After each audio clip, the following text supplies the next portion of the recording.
Hello freaks, another back-to-back recording session if you couldn't tell. Um, so I'm finally getting round to talking about my favourites of last year, my favourite reads of last year. Um, I have been talking about doing this video for a while, or doing something of, some sort of video like this. I was going to do what I did in, oh god, when was it? 2021, 2022? Where I did literally talked about every book I'd read of the year and talked about it. But I'm not doing that this year because I decided that wasn't a great idea. It's been a while now, and I just really want to talk about, the favourites. So this is literally the favourites of the year. This is the 5 stars of the year. Now, you will notice it's a bit small, in terms of there aren't Doctor Who books in it. So I'm not talking about the Doctor Who ones, because I do full reviews for all of them. So this is Doctor Who free. So if you hate the Doctor Who stuff, which I'm like, why are you on this channel? Then this is a good video for you because there's no Doctor Who stuff. There is sci-fi though, so if you don't like sci-fi, you're in for a bad time.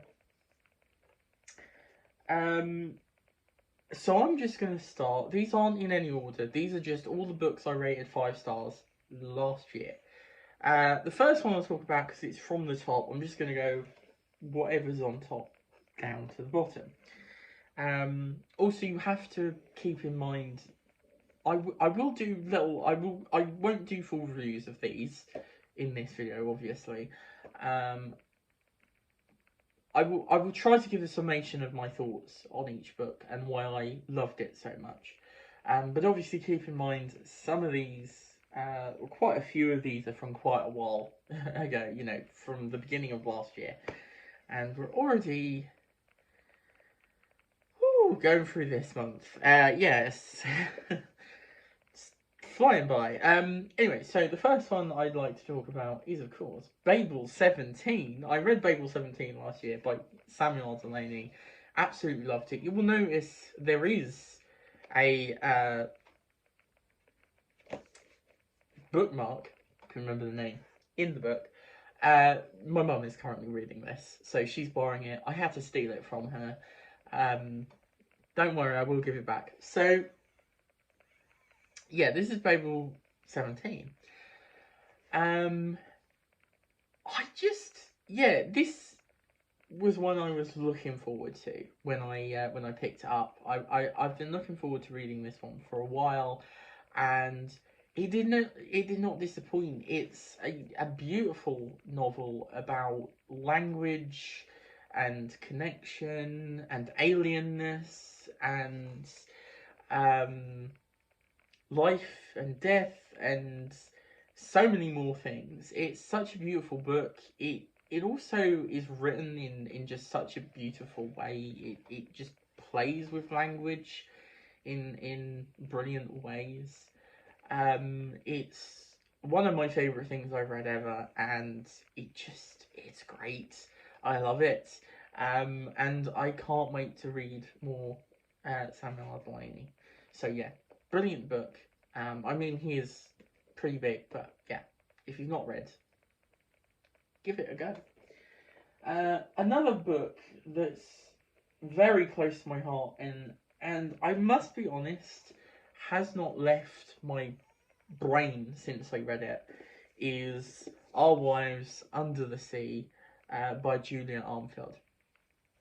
So I think this one's been a bit of a BookTok darling, a bit of a BookTube darling, and for absolutely good reason.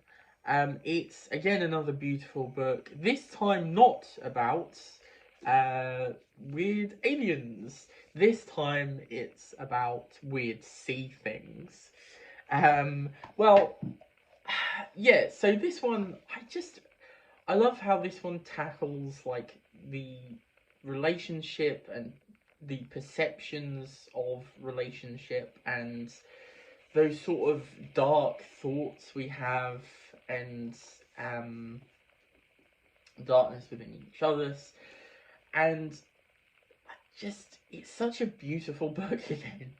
It's a really horrifying one as well. I think, particularly for certain people, this will just really latch on to something. I know some people don't find this creepy or scary. It is a horror book, um, but I found it really nasty. It crept in. It weaseled its way into like certain places in my brain and would not leave, and it's just been latched there ever since. And it also feels like it's quite hard to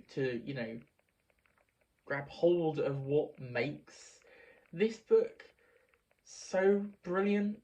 Um, from the depths of the ocean with one of the characters to just the boredom and everyday life where there is a subtle horror as we question ourselves and the people we most dearly trusted.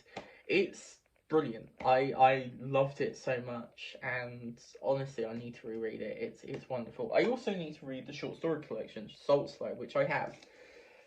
So yes, beautiful book. Give it a read if you haven't. I should have been putting these on the thing, shouldn't I? Really. I'll do that with the next one. Actually, no. Let's. Is this gonna fit? Oh, it does. Brilliant. So that'll go up there while we talk about the next one, which I've magically picked up one that I didn't actually read that long ago. I think this was the last book I read for 2023, and that was This World Does Not Belong to Us by Natalia Garcia Fiera. Sorry, I probably butchered that. Let me look. Also translated from the Spanish by Victor Meadowcroft. So there we go. This is another really deliciously dark, horrible little book. This one particularly revels in the just dirty, dank, horrible crevices of the human mind and the earth. There are some wonderfully poetic but also horrible passages in here. There is some stuff in here that I will not forget. And I absolutely loved it. It's great. It's a great book. I read it in a day. It's really really short. The chapters are tiny. It's got massive font. Um, and I certainly think you should give this a read because it's awesome. Um, it is horrible, and also it has some things. There's definite trigger warnings. Actually, that can be said for Our Wives Under the Sea. There's some definite trigger warnings here, and also yes, spiders do come into it, and other bugs. So if you're not into that, don't read it. Okay, next. Ooh, another sci-fi.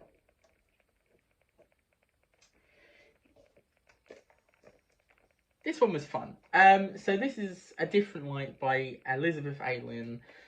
It's a queer little. I've forgotten the word. Space opera. It's a queer little space opera. It's a tiny little book. It's a one-off. There are no other books as far as I can tell. Now Elizabeth A. Lynn seems to do more fantasy stuff, but this is a sci-fi, and I really love it. It was a beautiful little tale. Particularly looking at someone with a health problem that's like life threatening and won't go away. This is set in a time where like all health problems are gone. You know, basically, it's they're all controlled. There's no sort of problems, but our main character does, and I think it handles that beautifully while also telling a really interesting little sci-fi tale, and some great world building. I loved it. I thought it was beautiful. It made me cry in the end. Um, yeah, it's great. I didn't have very much to say about that one, but it's a a short little thing that really you know grafted its sci-fi ness to my heart. Right. Oh, finally. Okay. So I was beginning to despair a little bit that H.G. Wells. I wouldn't read another H.G. Wells that would really grip itself. I've loved, you know, all of his books. I've really enjoyed all of his books to different amounts, but I have really enjoyed them. But they hadn't been a favourite like the War of the Worlds. So I was really happy when I picked up um, the History of Mr. Polly by H.G. Wells. This is great. This is such a fun, wonderful little book. It's not sci-fi. It's just a little book about a guy who is fed up of his life. And now it sort of spoils the book a little bit on the back because the thing is, it literally is what it says on the tin. It's the history of Mr. Polly. It's just his life. It goes through his life to see how he got to this point where he's fed up. He's thinking about, you know, committing suicide, and how that doesn't go to plan, thankfully, and you know, something else happens, and it's really great. It's wonderful. You've got H.G. Wells, really great prose and wit. And you've got a really fun character who is not a character you would think would um, be the protagonist of something like this. He's just this guy, and he's not particularly funny. He's not particularly smart. He's not particularly good most of the time. He's just kind of this guy who's trying to live his life, but is not having a good time of it, and it's wonderful. I think this is a great book. Now it has dated in some very obvious aspects, unfortunately. Most of it I think is dated pretty well, but there are some issues. So do be wary of that. But I love this. I thought this was just a wonderful book, and I really need to read more of H.G. Wells's sort of other stuff outside of his sci-fi scope, because this has been my other favourite. So yeah, I've loved my journey with H.G. Wells. I have now read The Big Fool, which I was going to do a video on that. But yeah, I think this was great, and it's definitely a new favourite. Wonderful book. And actually, this Penguin edition is quite good as well, because I mean, all Penguin editions are pretty good. But it has a good little introduction and talking about it, and yeah, it's quite interesting actually. So yeah, if you've only read his sci-fi stuff, give this a go, because I think this is great. Right. Oh, another sci-fi, another great book. I finally read The Left Hand of Darkness by Ursula K. Le Guin. What is there left to say about this book that people have not said? It's truly ahead of its time. It's a wonderful world building exercise. Great characters. A really truly like powerful exercise in looking at gender. It doesn't get everything right, but it is truly a brilliant book. It's wonderful. Read it if you've not. It took me a while to get to, but when I picked this up, I went through this at a real pace. It's great. It's got so much heart.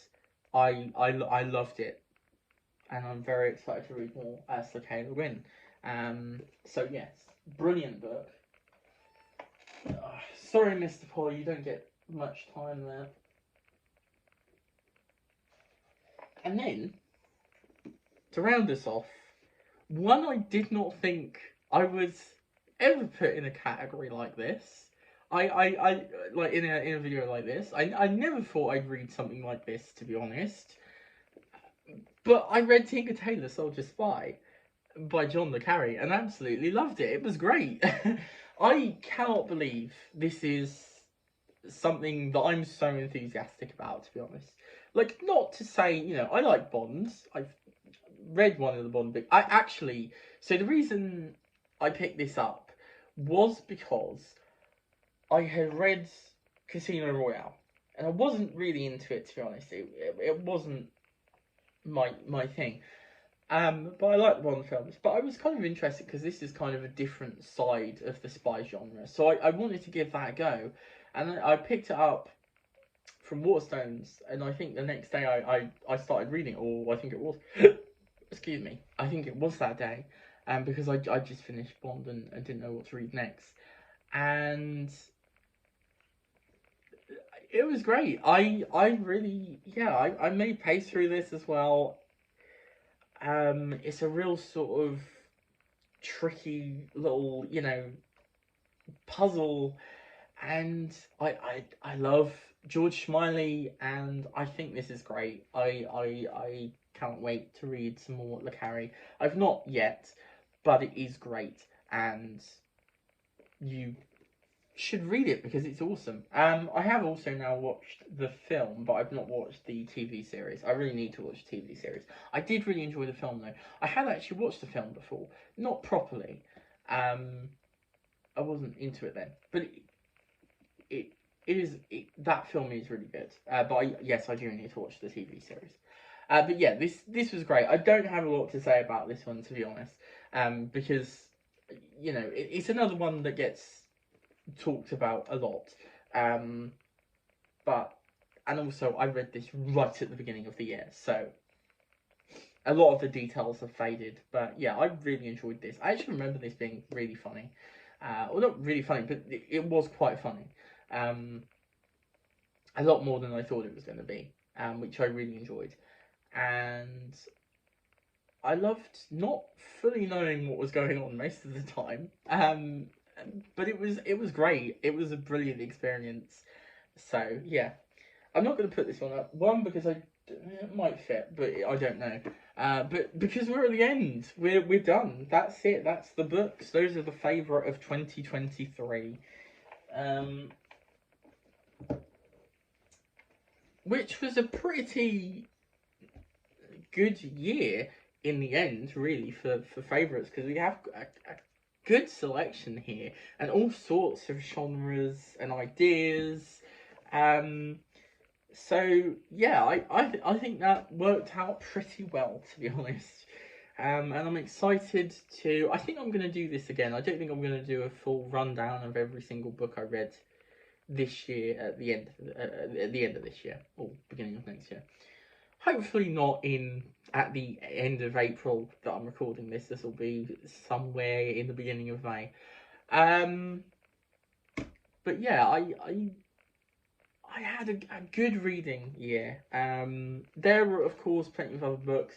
I was thinking about talking about some of the honourable mentions, but unfortunately I didn't do that. I just felt like this was enough books to be getting on with. I will quickly, because it's right here. Let's talk about this one. Okay, so I read this last year. It wasn't a 5-star, but I'm very excited for the rest of the series. So this is The Many-Coloured Land by Julian May. It's book 1 of the Saga of the Exiles, and it's one I really enjoyed this. I thought this was great, and I'm excited to move on with the series. And I'm hoping that maybe the next book and the next three books uh, will be 5 stars, because I think this was a great setup and I really enjoyed this. But obviously, I need to actually get around to reading the other books. But there you go. There's an honourable mention. That was a really good book. But there are plenty of others that I did really enjoy that just aren't on this list. And of course, there's loads of Doctor Who books. Or quite a few. Anyway, I didn't read loads and loads, but I did read quite a few last year. So yeah, there you go. Like if you like this video, subscribe of course if you want to keep up to date, and do let me know in the comments your favourites of last year. I know it's been a while, but you know, it's always good to just chat about the favourites of years gone by. So let me know. Yeah, what you have you read any of these? Were these your favourites of any year or last year? Maybe you read exactly like me, which would be quite creepy. So, you know, don't... Hopefully that doesn't happen again this year. But if you do, let me know. And, yeah, well, I'll see you in the next video.